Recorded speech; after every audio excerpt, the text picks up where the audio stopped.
तो MP board के class 10 के सभी विद्यार्थी लो जी, आपका आ चुका है अर्धवार्षिक परीक्षा का प्रश्न पत्र गणित का। यहाँ पर हम अच्छे से सॉल्व करेंगे, देख लीजिएगा। यहाँ पर किसी पूर्णांक q के लिए प्रत्येक विषम पूर्णांक का जो रूप है वो आ जाएगा 2q + 1। द्विघात बहुपद में बहुपद की घात कितनी है? तो 2 है। जब a1/a2 इज इक्वल है b1/b2 is not equal to c1/c2, तो समीकरण निकाय ax + by c1 is equal 0, a2x b2y c2 equal 0 का हल कौन सा होगा? तो क्या होगा? कोई हल नहीं होगा। यहाँ पर इसका बिंदु के बीच की दूरी क्या होगी? 8 होगी। क्वेश्चन नंबर जो 5 है इसमें आपका 50 डिग्री आंसर रहेगा और छठा जो माध्यक का फॉर्मूला है ये आपका L1 = n/2 - CF × H। ठीक है, चलिए अब आगे बढ़ते हैं। अब अगला है आपका रिक्त स्थान। ठीक है, चलिए तो अब आगे देखते हैं। यदि Px क्या है? एक द्विघात बहुपद है तो Px = 0 को कहते हैं वर्ग समीकरण।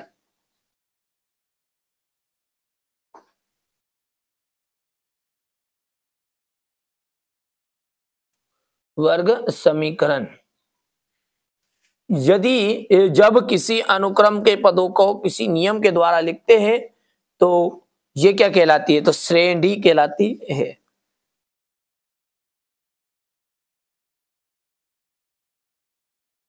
सभी वृत्त कैसे होते हैं? सभी वृत्त समरूप होते हैं। नीचे खड़े रहकर ऊपर की ओर देखने के लिए दृष्टि रेखा को क्षैतिज रेखा से जितना ऊपर की ओर घुमाना पड़ता है वहां कौन कहलाता है? उन्नयन कोण। देखिए जब नीचे से ऊपर घूमते हैं ना देखने के लिए तो उसे कहते हैं उन्नयन कोण। कोण थीटा वाले त्रिज्यखंड का क्षेत्रफल का सूत्र क्या है? कोण थीटा वाले त्रिज्यखंड का जो सूत्र है उसका क्षेत्रफल का फॉर्मूला जो है ना वो है आपका πr² थीटा बटा 360। बेलन के आयतन का सूत्र क्या है? 1/3 πr² h, 1/3 πr² h। चलिए विविक्तकार शून्य, विविक्तकार जो है शून्य है तो मूल कैसे होंगे? समान होंगे और वास्तविक होंगे। समरूप त्रिभुज, समबाहु त्रिभुज और x, 0 के बिंदु की जो भुज है भुज को कहते हैं अपन x। चलिए इसके बाद में है आपका सेक sin 30 दिया हुआ है ना, sin 30 का हो जाएगा cos 60। ये दोनों का मान एक जैसा होता है। सेक थीटा, सेक थीटा को यदि हम तोड़ेंगे तो क्या हो जाएगा? ये 1/cos थीटा और 1 + tan² थीटा एक सर्वसमीका है sec² थीटा। अब अगला है आपका समीकरण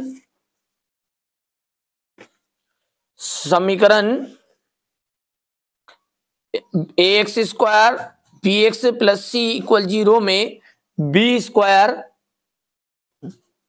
में b² - 4ac को क्या कहते हैं? इसे कहते हैं विविक्तकार। क्या कहा जाता है? विविक्तकार।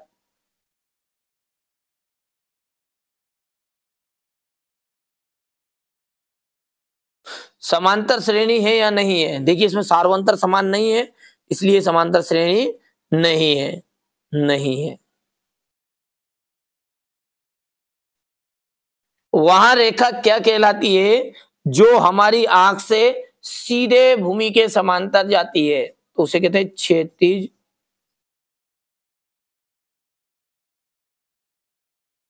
रेखा। एक वृत्त की कितनी स्पर्श रेखाएं हो सकती है? तो एक वृत्त की 2 स्पर्श रेखाएं हो सकती है।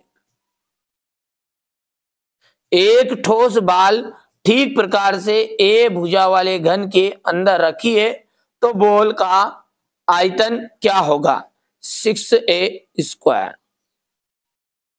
ठीक है, और सभी वृत्त कैसे होते हैं? तो समरूप होते हैं। अब है आपका सत्य और असत्य। प्रत्येक प्राकृत संख्या पूर्ण संख्या होती है? सत्य। ठीक है। समांतर श्रेणी के पद सदैव बढ़ते क्रम में होते हैं? भैया घटते क्रम में भी हो सकते हैं, इसलिए ये असत्य है। समकोण त्रिभुज में कर्ण सबसे बड़ी भुजा है? बिल्कुल एकदम राइट बात है।